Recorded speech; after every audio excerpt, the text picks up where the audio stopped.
قرآن شاہد ہے، پروردگار کہتا ہے کہ پکارنا تمہارا کام ہے۔ اے ابراہیم، میرے بندے دور دور سے چلے آئیں گے، پیدل چل کر آئیں گے۔ سبحان اللہ، پروردگار نے جسے بھی توفیق دی ہے، پروردگار کی رضا حاصل کرنے کے لیے وہ بندہ اس کی بارگاہ میں، اس کے گھر میں یعنی بیت اللہ کی زیارت کے لیے تکلیفیں اٹھا کر پہنچتا ہے، تو اس وقت حاجی کے کیفیت کا کچھ اور انداز ہوتا ہے۔ اسے چاہیے کہ سب سے پہلے جب خانہ کعبہ کا طواف کرنے لگے تو اپنے آپ کو آمادہ کرے، مستحکم ارادہ کرے کہ اس کی آنے والی زندگی پروردگار کے اطاعت میں انشاءاللہ گزرے گی۔ یعنی طواف خانہ کعبہ 7 چکر انسان کو اس بات کا احساس دلاتے ہیں کہ اس کی زندگی کا مقصد صرف رضا الہی ہے۔ سبحان اللہ۔ اب جہاں خانہ کعبہ کا طواف حاجی کر چکے اور صفا اور مروہ کے سعی کی جانب جا رہے ہیں، تو خیال رہے انہیں اس بات کا احساس ہو، یہ نیت ہو کہ اے میرے معبود، ہم جو صفا اور مروہ کا طواف کر رہے ہیں، ہماری زندگی بھی اسی طرح تیرے خوف اور رجا کے درمیان سعی کرے۔ ایک ہی وقت میں جہاں ہم تیرے خوف کرے، وہیں تیری رحمت سے نا امید نہ ہو۔ جہاں ہم سعی کریں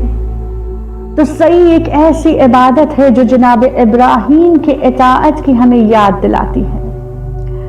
تو دوسری طرف ایک عورت کے رتبے سے ہمیں آشنا کرتی ہے۔ دین اسلام میں عورت کا اتنا بلند مرتبہ ہے کہ خداوند کریم نے عورت کے ایک عمل کو رکن حج قرار دے کر تا قیامت تک یہ بات واضح کر دی ہے کہ جو بھی صاحب تقوی ہوگا، متقی ہوگا، خدا کے نزدیک وہی سب سے زیادہ بلند اور بالا ہوگا۔ صحیح ایک ایسا عمل ہے کہ جو ہمیں ابراہیم علیہ السلام کے اطاعت کی یاد دلاتی ہے۔ آپ صلی اللہ علیہ وآلہ وسلم ارشاد فرماتے ہیں کہ جہاں پروردگار عالم کا حکم ہوا کہ اے ابراہیم اپنے نومولود بچے کو اور اپنی زوجہ کو مکے میں چھوڑ کر شام کی جانب جاؤ اور وہاں تبلیغ اسلام کرو، کوئی آسان بات نہیں ایک انسان کے لیے، ایک مرد کے لیے کہ اپنے نومولود بچے کو اور اپنی جوان زوجہ کو لخ اور دخ صحرا میں تن و تنہا چھوڑ کر چلے جائے، مگر جناب ابراہیم علیہ السلام نے پروردگار کے حکم کے سامنے اپنے سر کو خم کیا، پروردگار کے حکم کے اطاعت کہ اپنی اولاد کو، اپنی زوجہ کو چھوڑ کر شام کی جانب نکل گئے، اور جناب ہاجرہ کا یہ کردار کہ انہوں نے اس بات کو واضح کر دیا کہ ایک زوجہ اپنے شوہر کی نفس ایمان ہے۔ جہاں اطاعت پروردگار کی باری آئی تو جناب ہاجرہ علیہ السلام نے اپنے شوہر کو آمادہ کیا کہ وہ اطاعت پروردگار کرے۔ چھوٹے سے بچے کو، نومولود بچے کو اپنے آغوش میں لیے ہوئے اپنے شوہر کو دور کرنا کوئی آسان بات نہیں۔ جناب ہاجرہ نے بتا دیا کہ عورت اپنے شوہر کے ساتھ ساتھ شانہ بشانہ ہو کر پروردگار کے اطاعت میں کس طرح زندگی کو گزارے۔ اس وقت کہ جہاں ایک ماں نے اپنے نومولود بچے کو پیاس سے مچلتا ہوا دیکھا، پروردگار عالم کو یہ جناب ہاجرہ کی ادا پسند آئی کہ جہاں ہاجرہ نے اپنے نومولود بچے کو زمین پر رکھ دیا، صفا اور مروہ کے درمیان سعی کرنے لگی، پانی کو تلاش کرنے لگی،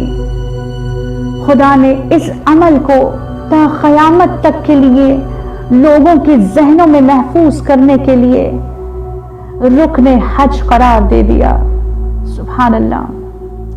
خیال رہے کہ جب حاجی صفا و مروہ کے درمیان سعی کرے تو ذکر پروردگار عالم میں ان لمحات کو گزارے اور جہاں وہ ذکر پروردگار کرے تو خیال رہے کہ صرف ذکر زبانی نہ ہو بلکہ الہامی ذکر ہو، ذکر الہامی ہو، یعنی جہاں انسان کا زبان کے ساتھ ساتھ اس کا دل بھی ہم کلام ہو جائے۔ امام علی علیہ السلام ارشاد فرماتے ہیں کہ اے انسان تو خدا کا کبھی غفلت میں ذکر نہ کرنا، جب ذکر کرنا تو خیال رہے کہ زبان اور دل ہم کلام رہے۔ جب حاجی صفا اور مروہ کے درمیان سعی کر کے اپنی عبادت کو تمام کرتے ہوئے میدان عرفات کی جانب پہنچتا ہے، گرد آلودہ تھکا ہارا بندہ خدا کی رضا کو حاصل کرنے کے لیے جب میدان عرفات میں پہنچتا ہے، عبادت میں مشغول ہوتا ہے، تو آپ صلی اللہ علیہ وآلہ وسلم ارشاد فرماتے ہیں کہ خدا اپنے اس بندے پر فخر کرتا ہے، فرشتوں سے کہتا ہے کہ اے میرے فرشتوں، یہ دیکھو یہ میرا بندہ ہے جو بہت دور سے تکلیفوں کو اٹھا کر صرف میری اطاعت کے لیے، میری عبادت کے لیے میدان عرفات میں بیٹھا ہوا ہے، ان کی دعائیں مستجاب ہو جائے، اگر یہ اپنے گناہوں کی مغفرت طلب کرے تو میں ان کے گناہوں کو فوری طور پر عفو کر دوں گا۔ سبحان اللہ۔ معلوم ہوا کہ میدان عرفات بہترین مقام، دعاؤں کے مستجاب ہونے کا بہترین مقام، بندہ اپنے گناہوں کی مغفرت طلب کرے۔ خیال رہے کہ جب حاجی اپنی دعاؤں کو خداوند عالم کی بارگاہ میں میدان عرفات میں رکھیں تو صرف اس دنیا کی دعائیں نہ مانگے بلکہ آخرت کی دعاؤں کو اپنے ذہن میں رکھ کے خدا کی بارگاہ میں اس کی رحمت کا سوال کریں، کیونکہ قرآن کریم میں ارشاد باری تعالیٰ ہو رہا ہے ربنا آتنا فی الدنیا حسنۃ وبالآخرۃ حسنۃ وقنا عذاب النار۔ پروردگار عالم نے چند ایسے لوگوں کا ذکر کیا ہے کہ جو کہتے ہیں کہ ربنا آتنا فی الدنیا، یعنی صرف اس دنیا کے حسنات کو طلب کرتے ہیں، تو خدا کہتا ہے کہ ایسے لوگوں کے لیے آخرت میں کوئی حصہ نہیں ہے، مگر وہ لوگ جو کہتے ہیں کہ ربنا آتنا فی الدنیا حسنۃ وبالآخرۃ حسنۃ وقنا عذاب النار، یعنی اے میرے معبود اس دنیا میں ہمیں حسنات عطا کر، آخرت کے حسنات عطا کر، عذاب جہنم، نار جہنم سے ہماری حفاظت فرما۔ تو پروردگار کہتا ہے کہ ایسے لوگوں کے لیے اس دنیا میں بھی آخرت میں بھی امان ہے، اور ان قریب وہ پروردگار عالم کے رحمت کا مشاہدہ کریں گے۔ سبحان اللہ۔ مختصر یہ کہ میدان عرفات میں جہاں ہم اپنی دعاؤں کو مانگے، وہیں حاجیوں کو چاہیے کہ خداوند عالم کی بارگاہ میں اپنے گناہوں کی مغفرت طلب کرے۔ آپ صلی اللہ علیہ وآلہ وسلم ارشاد فرماتے ہیں کہ جب موسیٰ پروردگار کو یہ کہہ کر بلا رہے تھے کہ یا الہ المتقین، تو آواز قدرت آئی لبیک یا عبدی۔ دوسری مرتبہ جناب موسیٰ علیہ السلام نے کہا کہ یا الہ الموحدین، آواز قدرت آئی لبیک یا عبدی۔ تیسری مرتبہ موسیٰ علیہ السلام نے آواز دی یا الہ العاصین، آواز آئی لبیک لبیک لبیک یا عبدی۔ جناب موسیٰ نے مناجات کے مقام پر جا کر سوال کیا کہ اے میرے معبود، جب میں نے تجھے پکارا کہ اے متقیوں کے پروردگار، تو تو نے مجھے ایک مرتبہ جواب دیا، جب میں نے کہا کہ وحدانیت کے قائل آنے والوں کے پروردگار، تو تو نے مجھے ایک مرتبہ جواب دیا، کہا لبیک یا عبدی۔ مگر جب میں نے پکارا کہ اے گناہگاروں کے پروردگار، تو تو نے مجھے 3 مرتبہ جواباً لبیک لبیک لبیک کہہ کر پکارا۔ اے میرے معبود، مجھے اس کی وضاحت دے۔ آواز قدرت آئی کہ اے موسیٰ، جب میرا ایسا بندہ کہ جو متقی ہو میرے بارگاہ میں آتا ہے تو تقوی کے سہارے کے ذریعے سے میری بارگاہ میں آتا ہے۔ جب میری توحید کا قائل بندہ میری بارگاہ میں آتا ہے تو اسے آسرا ہوتا ہے میری توحید کا، مگر جب میرا گناہگار بندہ میری بارگاہ میں آتا ہے تو اس کے پاس سوائے میری رحمت کی امید کے دوسری کوئی امید نہیں ہوتی۔ اسی لیے جب میرا گناہگار بندہ مجھے پکارتا ہے تو میں اسے بڑھ کر 3 مرتبہ لبیک کہتا ہوں۔ سبحان اللہ۔ اے میرے معبود، ہم تجھ سے توفیق طلب کرتے ہیں کہ روز عرفات ہم اپنے گناہوں کی مغفرت تیری بارگاہ میں کریں، تیری رحمت کا سوال کریں اور تو ہمارے سوال کو پورا کرے۔ مختصر یہ کہ جہاں حاجی عرفات کے میدان میں اعمال کو انجام دے اور پھر رمی جمرات کے لیے آمادہ ہو تو سب سے پہلے انہیں اس بات کا خیال رکھنا چاہیے کہ یہاں وہ رمی جمرات تو کر رہے ہیں، مگر اس سے بھی زیادہ افضل یہ ہے کہ وہ اپنے اندر کے شیطان کو فنا کر دے، اپنے اندر کے شیطان کو نیست و نابود کر دے اور پھر رمی جمرات کرے۔ محض پتھر کو اٹھا کر شیطان پر مارنا کوئی معنی نہیں رکھتا اس وقت تک کہ جب تک انسان خود اپنے اندر کے شیطان سے حرب نہ کرے، اپنے نفس کو پاک کرنے کی کوشش نہ کرے۔ یہاں رمی جمرات ختم ہوا اور حاجی قربانی کے لیے آمادہ ہوئے تو انہیں سب سے پہلے اس بات کا ارادہ کرنا چاہیے، نیت یہ کرنا چاہیے کہ اے میرے معبود، یہ دمبے کی قربانی کے ساتھ ساتھ آج ہم اپنے اہم کی قربانی پیش کر رہے ہیں، اپنے انا کی قربانی کو پیش کر رہے ہیں، اپنے نفسانی خواہشات کی قربانی کو پیش کر رہے ہیں، کیونکہ قرآن کریم میں ارشاد باری تعالیٰ ہو رہا ہے کہ نہ تو قربانی کا گوشت نہ اس کا خون خدا کی بارگاہ میں پہنچتا ہے مگر سوائے انسان کے تقوی کے۔ بات واضح ہو گئی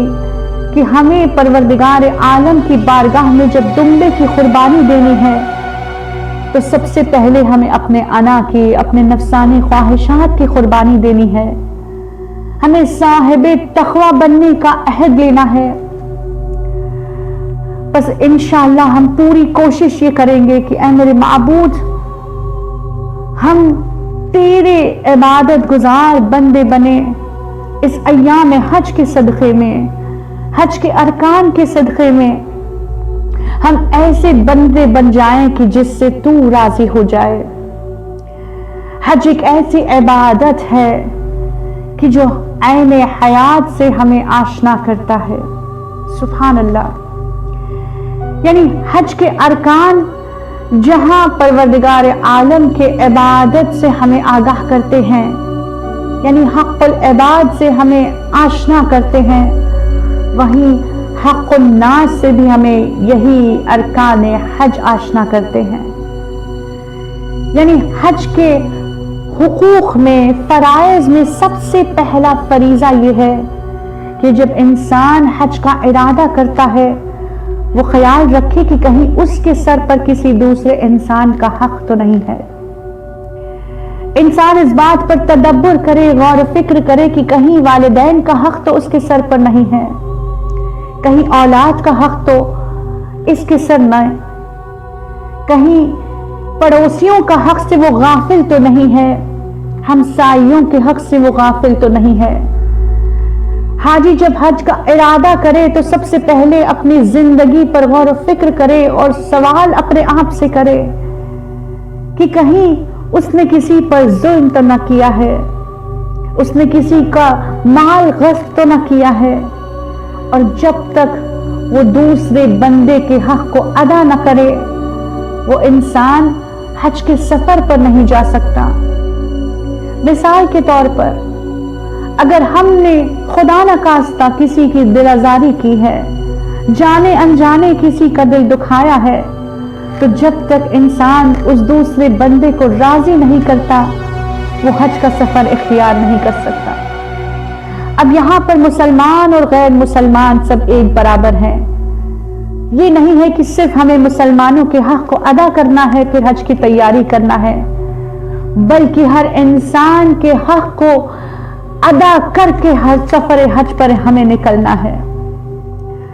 حج ایک ایسی عبادت ہے جو ہمیں اس بات کا احساس دلاتی ہے کہ پروردگار عالم نے ہمیں اس دنیا میں بھیجا ہے تاکہ ہم انسانیت کے کمال تک پہنچے۔ بس اسی دعا کے ساتھ کہ اے میرے معبود، اے میرے رب، اے میرے پالنے والے، ہمیں حقیقی حج کرنے والوں میں شمار فرما، حاجیوں کے حق کو حج مقبولہ قرار دے، وہ تمام حسنات کہ جس کا تو نے وعدہ کیا ہے ہمارے حصے میں رکھ۔ اے میرے معبود، جو اپنی مالی استطاعتی خستہ حالی کی وجہ سے تیری بارگاہ میں حج بیت اللہ کے لیے نہ جا پائے، پروردگار عالم ہمیں یہ توفیق دے کہ ہم یہیں سے تیری عبادت کریں، ہم وہ سارے اعمال کریں کہ جس سے تو راضی ہو جائے۔